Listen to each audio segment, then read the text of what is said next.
Why should leaders and organisations pay attention to the mental health of parents? There are so many stereotypes still around pregnancy, birth, parenthood, which mask the real challenges your team members, your colleagues, your friends, or even you yourself could be experiencing. And to ignore it can be having a detrimental effect on individuals and organisations. I'm Lee Griffith, a former communications director who now coaches leaders to shrug off the stereotypes and find their own way of leading with impact. On this podcast, I talk with real leaders about what's shaped their approach. I chat with experts who'll challenge your thinking, and I share my own strategies for success. If you enjoy the podcast and want to shake things up with your own leadership development, then why not recommend me to work with your organisation? Visit sundayskies.com or drop an email to lwi@sundayskies.com. In today's episode, I'm chatting with Dr Rosie Gilderthorp, a perinatal mental health expert. We explore the different stages and unique experiences and challenges parents face. We discuss the changing face of the board table and why they need to be paying attention to some of these issues. And we share how leaders can adapt to empower others, to role model and to support people in their organisations. And a small word of warning, we do talk about some of the traumas that people can face. If anything comes up for you in this episode, I've included some links for support in the show notes. I hope you enjoy this episode. So I'm delighted to welcome Dr Rosie Gilderthorp to the Leaders with Impact podcast. Thank you so much, Rosie, for joining us today. I want to start with, you're a clinical psychologist by background and you're helping parents with their mental health. Just so that listeners get a bit of an understanding around what that actually means, tell me a bit more about what you do. Right, well, thank you for having me on. It's brilliant to be able to come and talk about a topic which is so important, but I feel doesn't necessarily get as much attention as it deserves. So yes, as you said, I'm a clinical psychologist. And, for many years I was working in the prison service and in the NHS, delivering mental health services. So that looks like therapy, but also research, training as well. And, we do a really diverse range of things, but all with the aim of supporting mental health. And my passion is actually in the prevention. So I do a lot of work with people whose mental health is already struggling. So that might be people that might get diagnoses like depression, anxiety, post-traumatic stress disorder. But what I really love doing and what I spend a lot of time doing with organisations is work that puts the building blocks of well-being in place so that we don't end up with those crisis situations. And the nice thing about being a clinical psychologist is that our training really equips us to, work at all parts of the person's journey and to think about society as a whole and how we treat people and how we, build our lives rather than just focusing on the kind of narrow treatment phase of a mental health crisis. And your focus on particularly, I suppose, that kind of parents with mental health element, what led you to that as your focus of work? Well, really, it was my own experience. So when I had my first daughter, about 8 years ago now, I suffered with hyperemesis gravidarum, which for anybody that has the pleasure really of not having heard of that, it's a form of very severe sickness during pregnancy. So it's not the kind of sickness where maybe you're sick once or twice during the day, but you generally feel recovered and better afterwards. It's kind of 24/7 nausea. Caitlin Dean, who is the chairperson for Pregnancy Sickness Support, which is a charity which is very helpful in this area. She describes it as bone crushing, and I've never found a better analogy for it. It is absolutely all consuming, and it can last for the duration of your pregnancy, and it did for me in that first one. Well, as you can imagine, with sickness like that, it takes away everything from your life. I couldn't work, I couldn't socialise, I couldn't even scroll on my phone, so I couldn't keep in touch with people on WhatsApp either. So I ended up completely isolated in bed for long periods of time when my life before had been all about exercise, outdoors, travel. I loved my job. I was working in the NHS in central London at the time. And suddenly I lost everything that gave me meaning. On top of that, you've got a lot of relationship strain because the people around you don't know what on earth is going on. We don't talk about sickness like this in pregnancy. We have a lot of media around, being sick and then putting your high heels on and going back into the office. And, I thought that was going to be me and everybody else thought that was going to be me. And when it wasn't, it's really difficult for the people that love you to know what on earth to do to support you. So, as you can probably gather from what I'm saying, all of that leads inevitably, I believe completely inevitably, to mental health problems. So I found myself really struggling with depression during that time.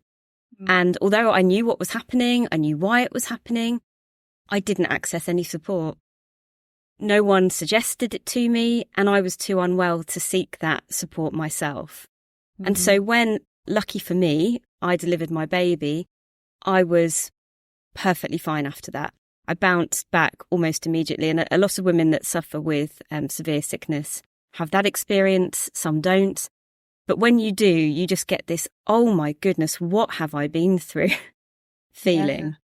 And after that, really, I was still quite traumatized by what I'd been through. I found it very difficult to trust health professionals. I hadn't been treated that well. The care hadn't been wonderful.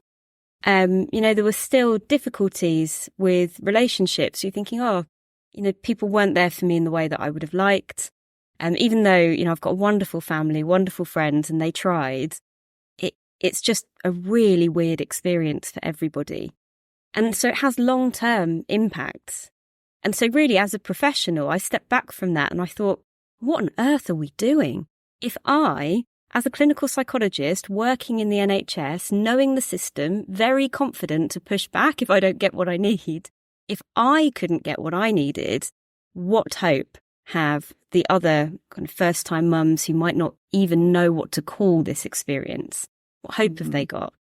And so that was really the reason that when I went independent, which was, shortly after I had my daughter, when I went into independent work, I knew that was going to be my focus. And I've really spent my time, not just on severe sickness, but on severe sickness, birth trauma, and the kind of pre and postnatal mental health difficulties that people often experience around pregnancy and the early years of parenting since then. So, yeah, I guess that's a long-winded answer to your question. No, it's an interesting one. I come to this conversation highly inexperienced because I'm not a parent. I haven't experienced that. And whilst I know people with children, obviously in my life, I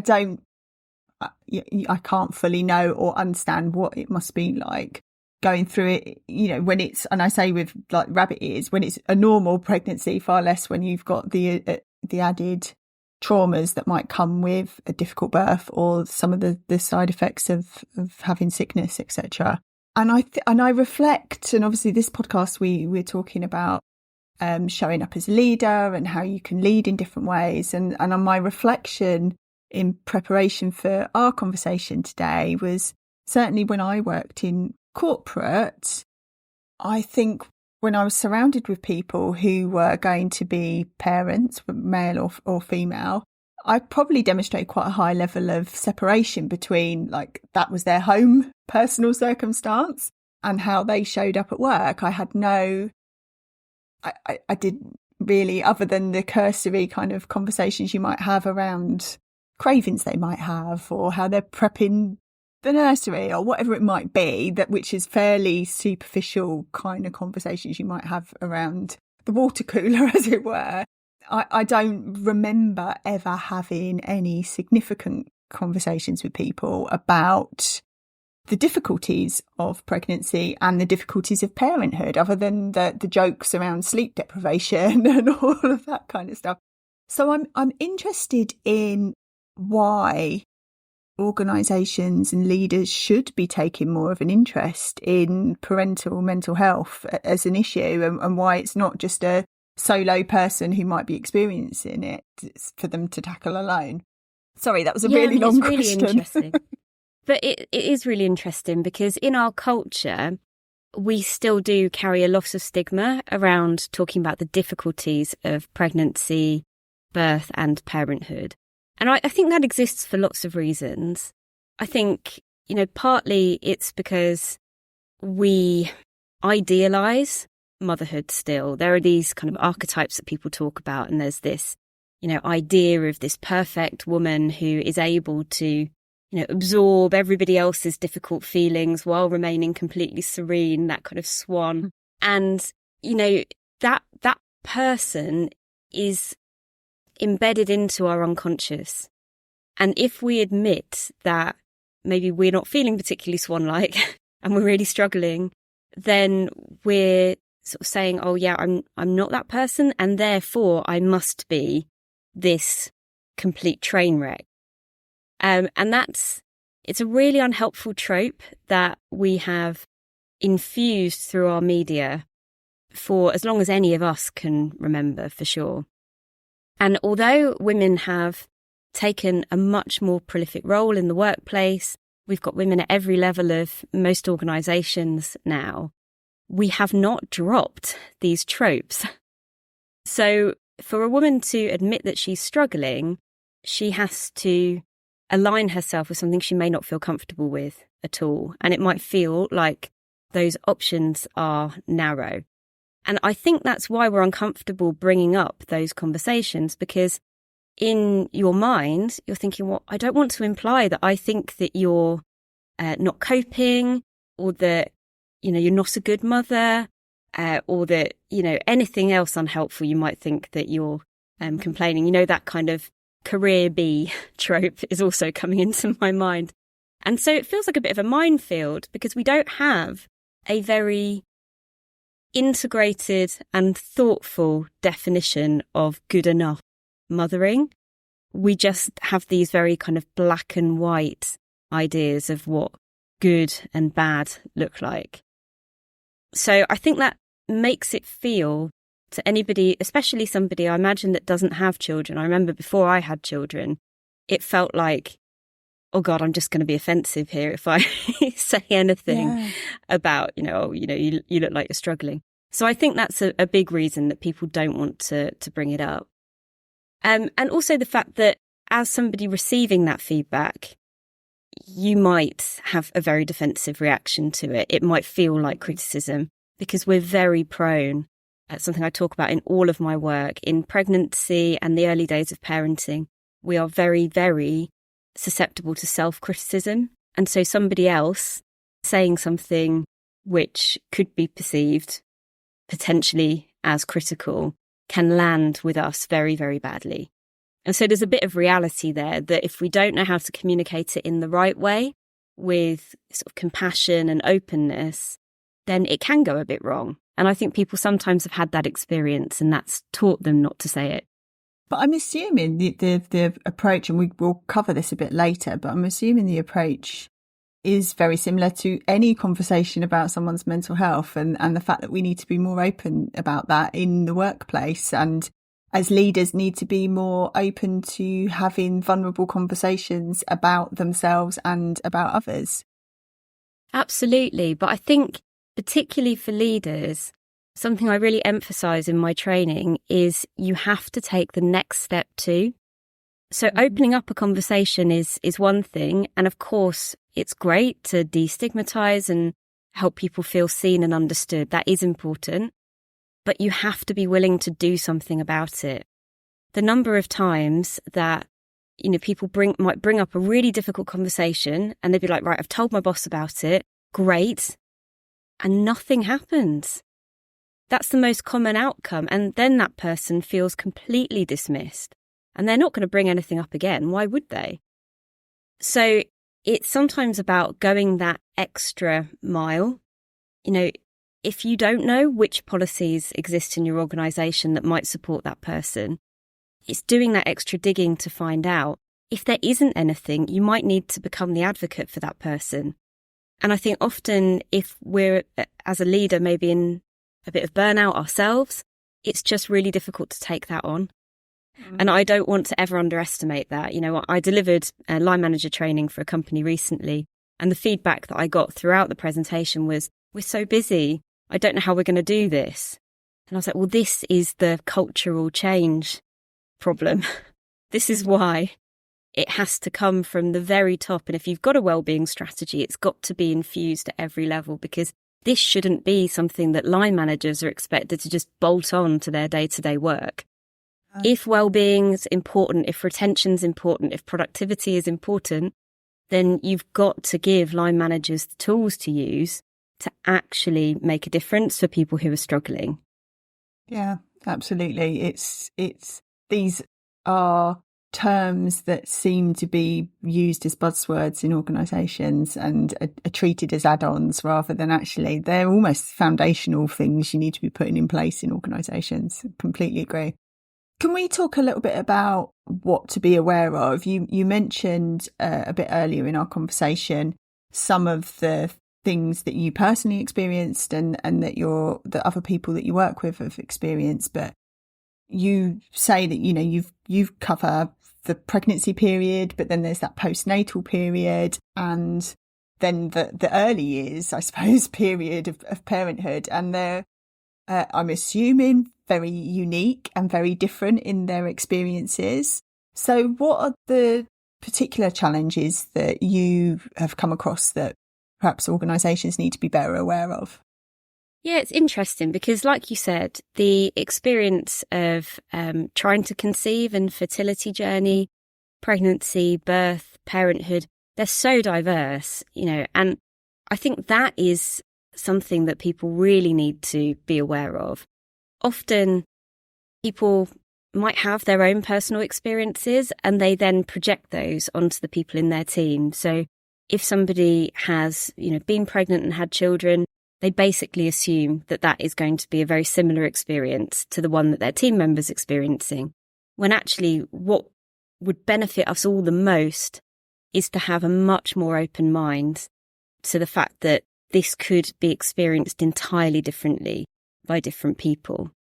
Often thinking about right at the beginning, we don't usually even know about it when somebody is on their fertility journey. And yet, those are some of the most challenging and traumatic stories that I hear in my clinic room. I've worked with people that have been trying to conceive and going through multiple IVF rounds for, nearly a decade before they get that positive pregnancy test or before they get a pregnancy that makes it past the first few weeks. So that person has been experiencing multiple traumas, multiple miscarriages, multiple dashed hopes, invasive, painful experiences. And they've been doing all of that without even letting their line manager know, usually. Yeah. So they've been taking their annual leave to go through what in any other situation would be invasive surgical procedures where you would take time off sick. They've been having their hormones messed with. And our hormones are extremely powerful. I really dislike the demonisation, particularly of female hormones. I think it's a form of sexism and it really winds me up. But it is true that all of us as human beings have our emotional experience modulated by our hormone levels. And when you're going through something like IVF, for example, those hormone levels are being literally, deliberately messed with in ways that will certainly affect your emotional experience. And again, that will look really different for different people, but it's recognising that that person who maybe as a manager has come to you and said, now I'm pregnant, I've been through IVF, they have been on a roller coaster, often for years, while experiencing a lot of pain, a lot of really traumatic and invasive experiences. So it's just recognition of that. And I don't want anybody to try and predict, this means that they will need X, Y, and Z. But what we can predict is that they're going to need a conversation to be opened up. And perhaps if we as leaders are able to say that, I know that can be a really challenging experience. How was it for you? Something open. Then they might feel able to say, actually, it has been really tough. And I think it would be good for me to access the counsellor or whatever you've got available. if you don't ask, they might feel too inhibited to let you know, or they might not even be able to find the words for it, because who's got words for a journey like that? So I guess, that's the sort of fertility side of things. Then pregnancy, again, it's a really varied experience, just because, you or your sister or your best friend found particular things helpful in pregnancy, particular things easy and particular things difficult. We can't assume that that's going to be the same. There are so many physical health things that can be challenging in pregnancy. I mean, I literally was the least happy pregnant person. So I had all the sickness, I had all the pain. When somebody tells me they're pregnant, I actually struggle to congratulate them, because my mind goes so much to, oh my God, how can I help you? Which is also a bit inappropriate, because what we actually need, again, is that completely open mind. We need to be asking open questions. How are you feeling? What would be useful for you? Is there anything going on that I can support you with? So, for example, if it was somebody who was struggling with sickness, maybe it's not at that kind of hospitalisation level, maybe they're still showing up for work, but they're struggling with it, then it might be about offering extra flexibility. They might be inhibited to ask for that. They might think they don't deserve it until they get to the postnatal phase. They might be worrying already about the strain that maternity leave is going to put on the team. And all of those things I hear from my clients, my therapy clients, stop them from asking for stuff they actually know is available. So it might be you proactively saying, hey, would it be useful if you could do a bit of work from home every afternoon so you don't have to be on the rush hour train? Using your creativity really to offer up some kind of open-minded suggestions for things that might be useful. And it just empowers that person to say, oh no, actually, I'm absolutely fine with that. Or, yeah, I do need a bit of support. So again, it's about not assuming and just opening up conversations around how the pregnancy is. And I guess also something that comes up a lot in the workplace context is not making an assumption about when the baby will be born.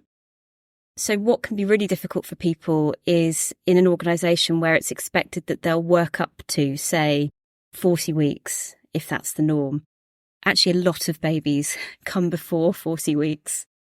And so, having that kind of open conversation of, we don't know when the baby's going to arrive. This is a plan that we can put into place whenever we feel that we need to. I discovered, I was very lucky. I had a great manager in my NHS role, and my first baby did come at 37 weeks. And I actually hadn't known that you could activate your maternity leave at any point, I think, within 8 weeks of the due date. I can't remember the specifics of that. But that was part of the policy, and I didn't know about it. And thankfully, my manager was really on the ball. I think he could see that things were maybe not going to last up to the 40-week period. So he mentioned that to me, and I hadn't known, so I took it a bit earlier than I would have done otherwise. And I think, we've usually got, in most organisations that I've worked with, there are actually a lot of policies available. It's just sometimes managers don't know about them, and usually the team members themselves don't know about them. So it's often about thinking, okay, what might be useful for this person that they need to know about? So you can empower them to use what you've got. And so I guess, that's pregnancy. And then around birth. Wow, birth, it's such a topic. I think the biggest mistake people make often talking about birth is acting like the healthy baby is the only important outcome from birth. Just remember to ask how the human being is, how your colleague is doing, because very often birth can be a very difficult experience. And it might be, depending on your relationship with that colleague, they might not want to talk to you particularly about that. But just a little reminder that they matter, and that if they do need support, you're going to help them to access it. That could mean the world to somebody, because very often after very difficult birth experiences, my clients tell me all they hear is, well, the baby's okay, so thank goodness for that. And everybody just wants to move on from it. When actually that makes it very difficult for them to put their hand up and say, actually, I think I really need to access some support. I'm getting flashbacks, or I can't enjoy my time with the baby because all I can think about is how difficult the birth was. And when I thought that both of us might be in real danger, that's really common. It's much more common than I want it to be.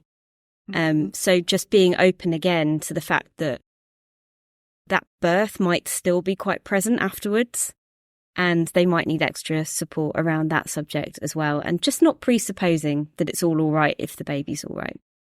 I guess also we do need to talk about the fact that for some people, the baby's not all right.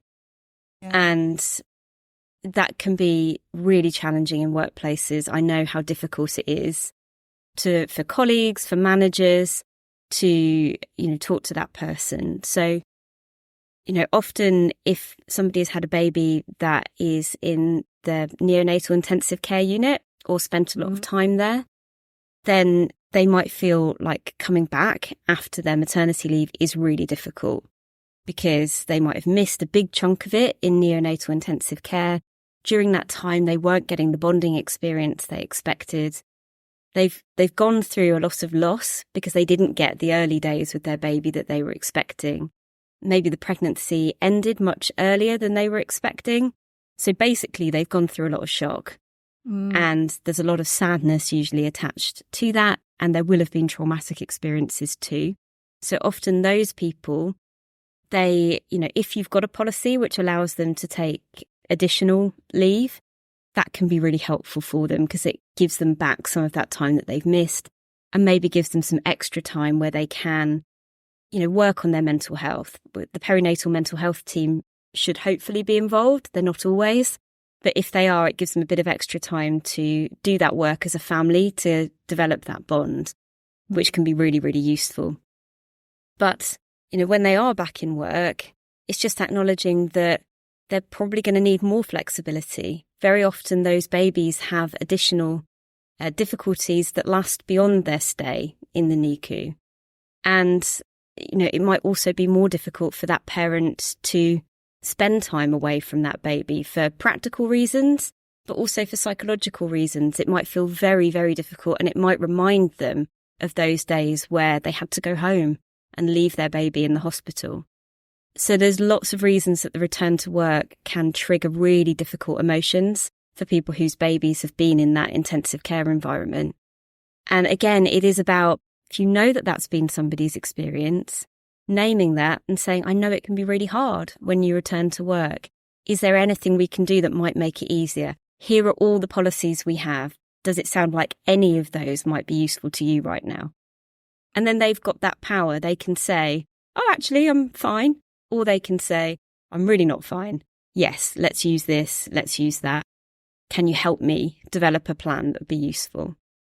And I guess while we're on that topic, we should mention baby loss as well. Yeah. And, one thing I'm really happy to see is that many organisations have a compassionate policy around this, which allows people to take significant time off. And that is extremely important, obviously, as with any bereavement process.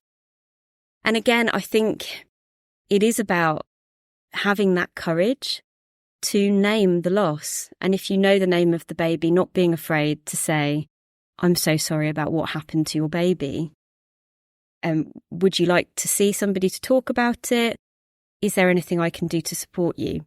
Because most people, when they return to work, find that there's a wall of silence and that people just can't bear to talk about it. And they understand that that's because it brings up such difficult feelings for everybody in the room.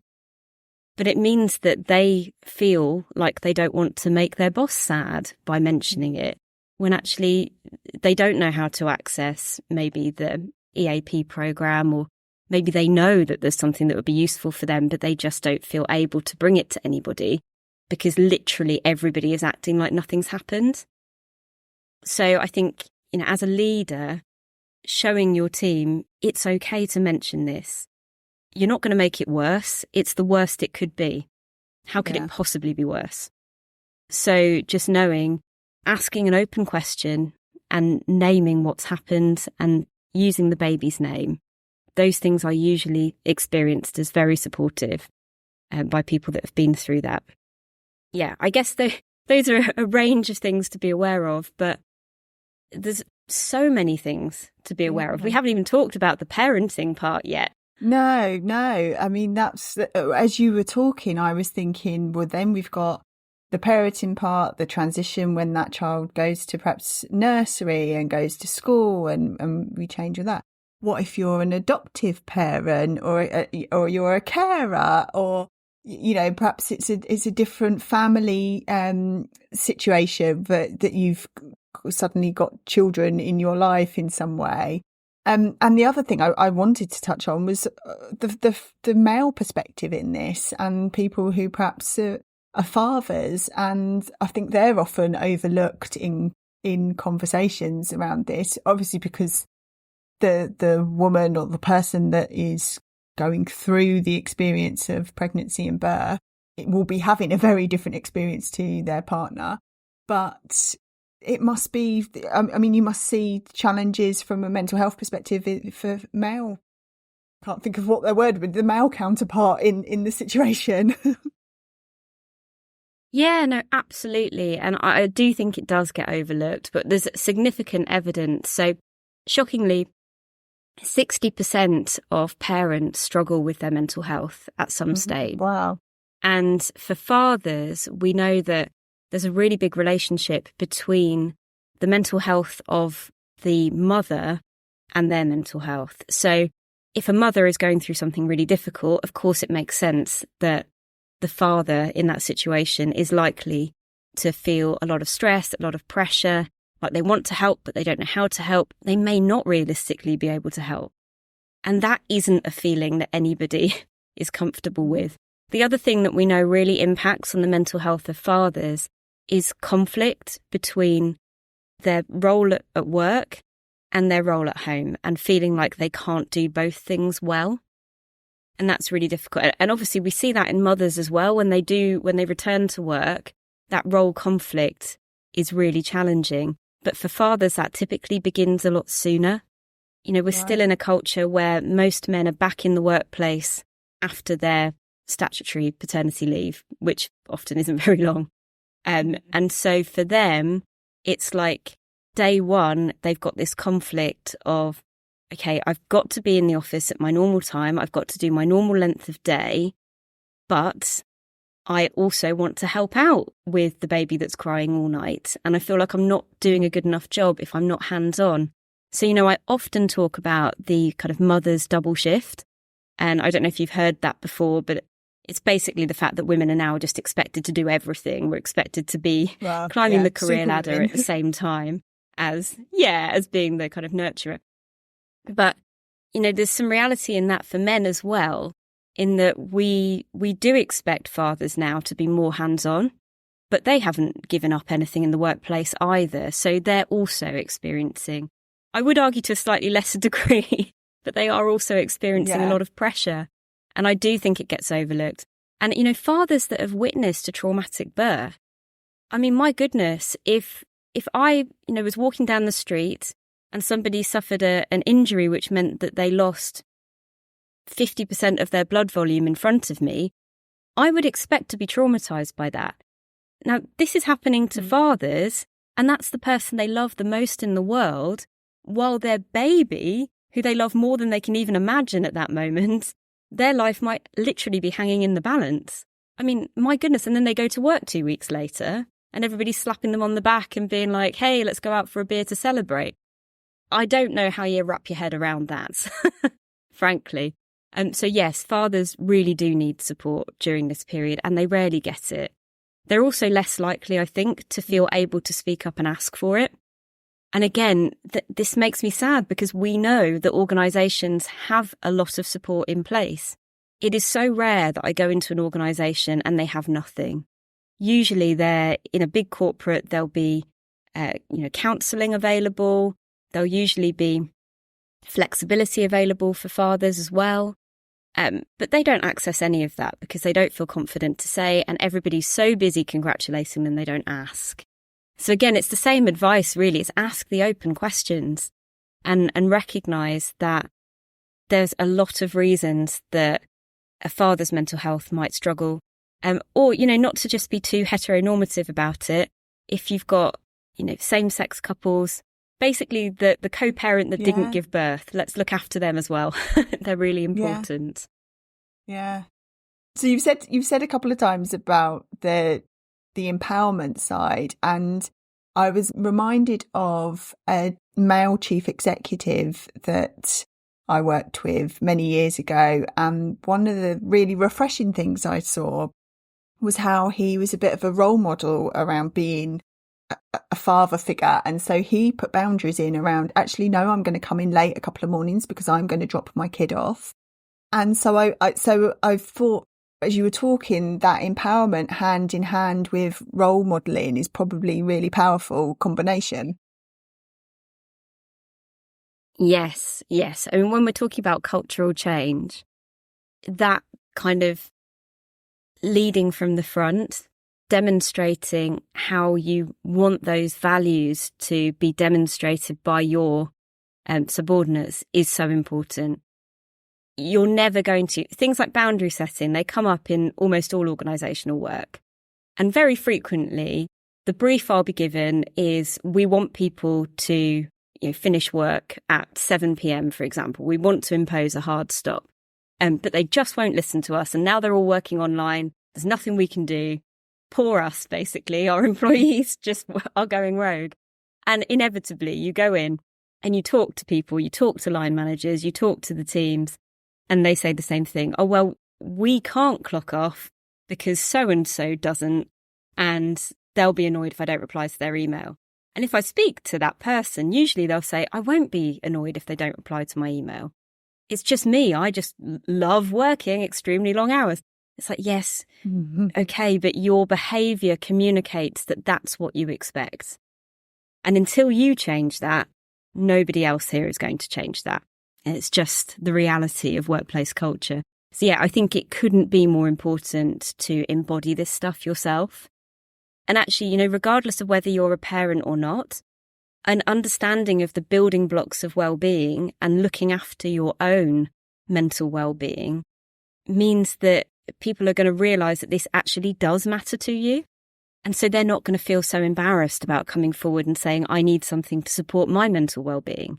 Because even if it's different to what supports your mental well-being, they get that you really do care about it. It's not just a box tick or lip service. And so one of the things that I think it's really helpful, and I kind of wish that all leaders knew about, is a model called the PERMA model. And it's a model of well-being that was developed by Seligman. And really, you don't need to know a lot about, specific perinatal mental health issues or mental health difficulties in general, if you understand what constitutes a good life and good mental well-being, because that puts you in a position where you can think, okay, I know that this person has been through X, Y, and Z. How might that challenge their PERMA well-being? And then you can think creatively and flexibly about, all right, what would I do to try and support each element of PERMA for this person? So just to run through it quickly, the P in PERMA stands for positive emotions. Basically, we need to know how to make ourselves feel the positive things in life, like happiness, joy, excitement, those kind of emotions. The E stands for engagement. We need to have time in our weeks and in our days where we get into that flow state.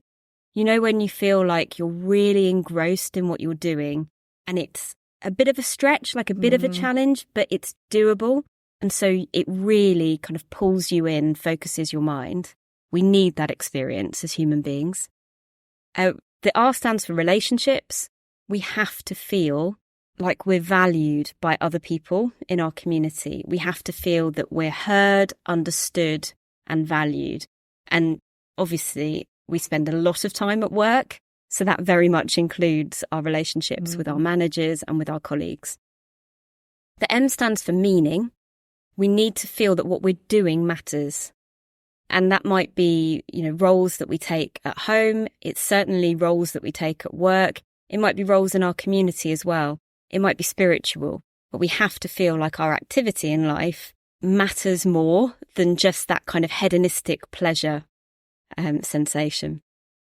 And finally, the A stands for achievement. So we need to feel like we're getting some sort of reward for the things that we do. That really helps with our motivation and helps us to keep going. And this is because of the way that our brains have evolved over time and also our social expectations. So it's probably really apparent how some of the experiences we've talked about today of pregnancy, birth and parenthood can challenge those PERMA areas. But if you understand them, you can apply it to anything that a colleague might be going through. And I think it's a really useful framework for leaders to use when they're thinking about well-being at a team level and well-being at an individual level as well. That's a really helpful model, as you say, for anyone to be paying attention to. We'll make sure that we put that in the show notes if people want to kind of make a note of it so that they've got that afterwards.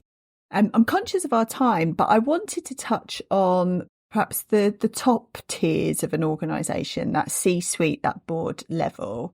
It's a sweeping generalisation, but traditionally they've been quite older male focused, the makeup of a board. But we are slowly seeing that change, and there is more multi-generational, multicultural. I mean, we haven't even picked up the diversity element of and how that might be impacting mental health. That's probably a whole other episode we can't touch on. But the face of the board is changing, and I'm assuming, decades ago, it was very rare to have someone as a first-time parent in a board level position. But now I know I've worked with people who've had their first, second, third child and been in board level positions. So it is happening more and more often. Women are giving birth later in life as well. That's probably having an impact as well. But then you've got this challenge of the expectations at working at that senior level are really high, because this working all hours, always needing to be on or being available type of culture that still prevails in a lot of organisations. And so it can cause that challenge, I'm assuming, around, do I need to step away from a high pressured job because I've now got children? Or am I being overlooked for opportunities because people think I'm going to pop out? I've had that. I've been asked that in interviews, what are your plans for children in the past? I hope people don't ask that as often. Wow, nowadays, I thought that was illegal. There's a... Gosh. This was a long while ago, but people do even subtly will ask those types of questions to probe, are you likely to be off on maternity leave or whatever. There's probably a whole new level of challenge that means a board can no longer just overlook or delegate this as a HR issue that gets dealt with because it's the rest of the organisation that's impacted. The board itself and the shape of the board and the nature of the board and the types of challenges they might be are all coming to the fore. And so I suppose my question, I've got a roundabout way of asking, is how can leaders start to do that own challenge at board level and make sure they're getting the right support in, or the role modelling that we've spoken about, or whatever it might be? What more can organisations at that most senior level do to support people? Yeah, well, I suppose that there's two things broadly to look at. And firstly is, what is it that can be changed about the role? So often, when I've looked, maybe done a cultural web or something with an organisation, we can see that there are certain practices at board level which actually they're not really value adding. They are historical and part of that historically male culture, that they don't necessarily need to be done that way. For example, probably more pre-pandemic, but was the level of travel required really required? Or was it a nice to have that it turned out COVID proved didn't mean that less deals got done? So it's about having a real honest look at what are we doing and why are we doing it?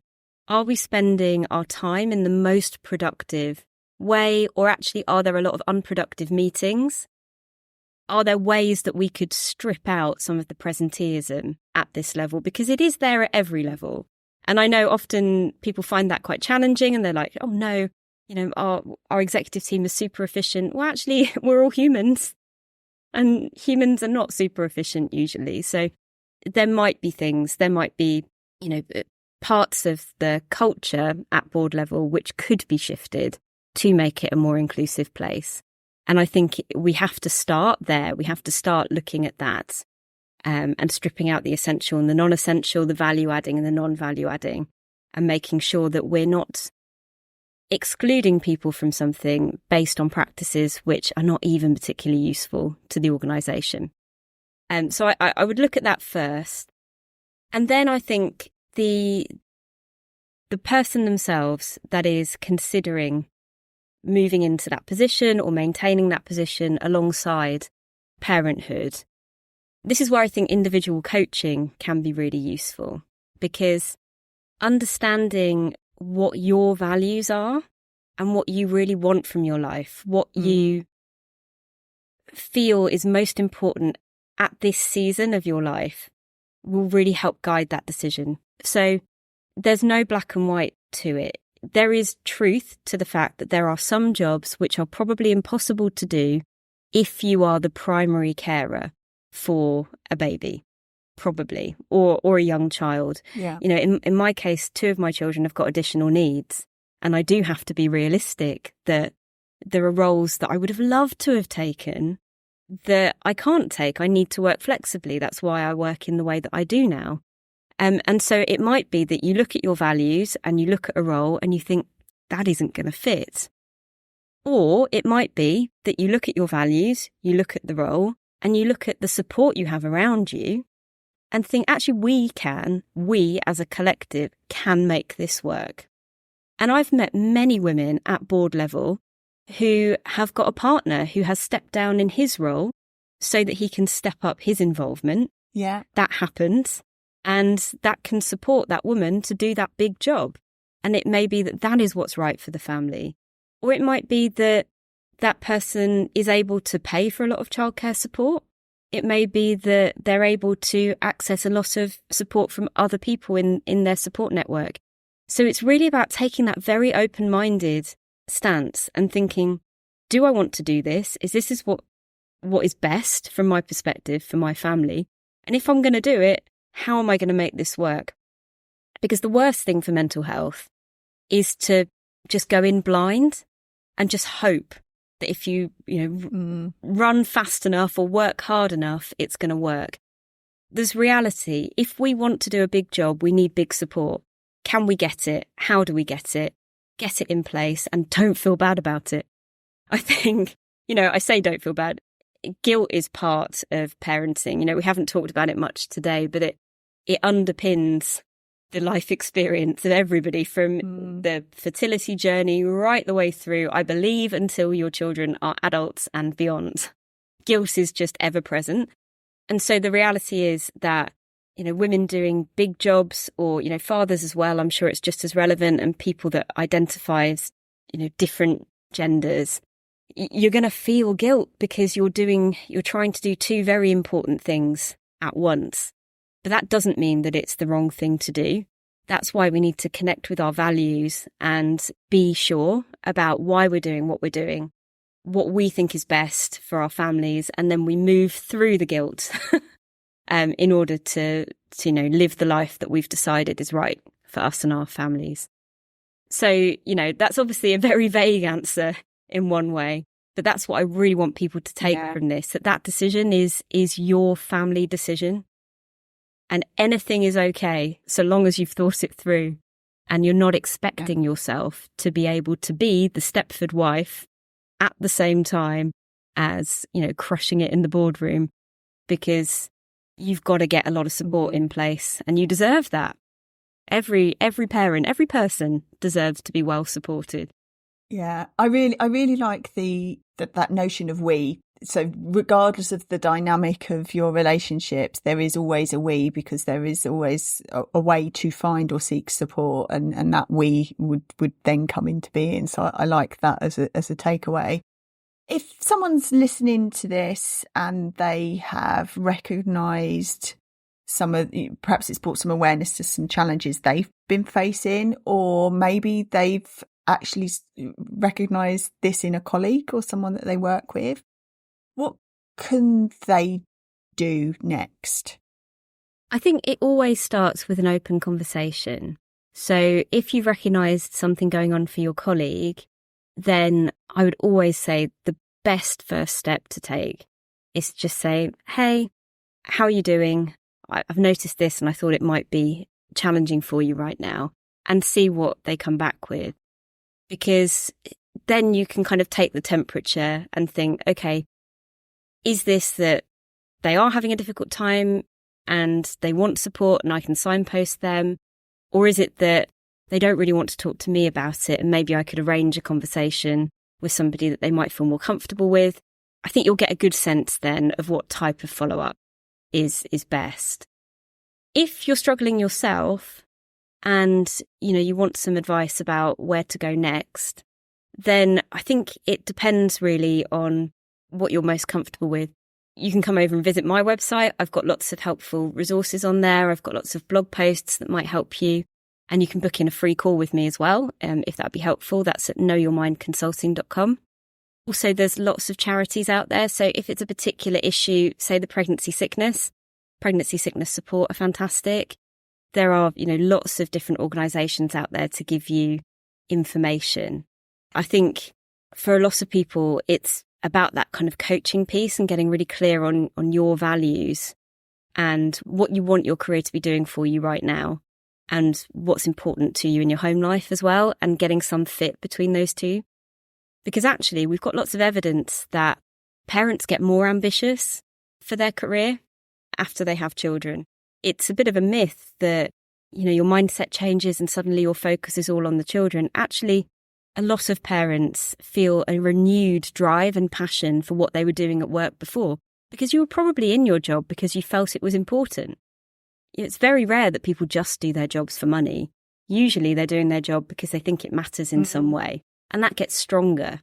And so actually working in a coaching capacity to try and figure out, how do my values align? And now I've got this new context and maybe I need to meet my perma needs in a different way, can be really, really useful. So yes, if that feels relevant, then you can always book in a chat with me. It's the same if you visit my website. If you're thinking about support for your team, you can book in a free call to discuss that, or you can talk to me about individual support as well. I mean, I always advocate for coaching as a way to work this stuff through. So completely agree with that. We'll add all your links to the show notes as well, so people can find you easily and connect with you over there. Well, thank you so much for your time. I mean, we could have talked about this forever. There are so many things we haven't touched on. But I think you've certainly opened my eyes to a lot of challenges that I definitely hadn't been that aware of when I was in corporate. So hopefully we've done the same to people who are listening. So thank you. Oh, thank you so much for having me. It's been a real pleasure. If you enjoyed the episode, please leave a review on Apple Podcasts and let me know what you thought on LinkedIn. You can find me at Lee Griffith. I'll be back with the next episode in 2 weeks' time. So in the meantime, sign up to my newsletter at sundayskies.com for monthly insights on how else you can lead with impact. Until next time.